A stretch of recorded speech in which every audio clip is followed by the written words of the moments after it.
بسم اللہ الرحمن الرحیم۔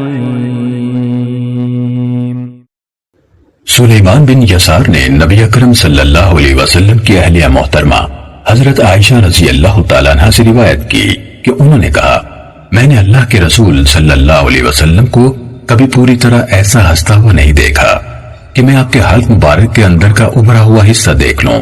آپ صلی اللہ علیہ وسلم صرف مسکرایا کرتے تھے، اور جب آپ صلی اللہ علیہ وسلم بادل یا آندھی دیکھتے تو اس کا اثر آپ کے چہرے انور پر عیاں ہو جاتا۔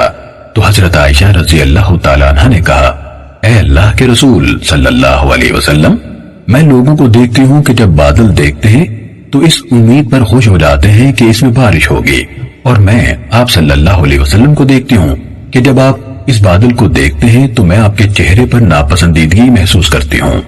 حضرت عائشہ رضی اللہ تعالیٰ عنہ نے کہا، آپ صلی اللہ علیہ وسلم نے فرمایا، عائشہ، مجھے اس بات سے کیا چیز امن دلا سکتی ہے کہ کہیں ان میں عذاب نہ ہو۔ ایک قوم آندھی کے عذاب کا شکار ہوئی تھی، اور ایک قوم نے عذاب کو دور سے دیکھا تھا تو کہا، یہ بادل ہے جو ہم پر بارش برسائے گا۔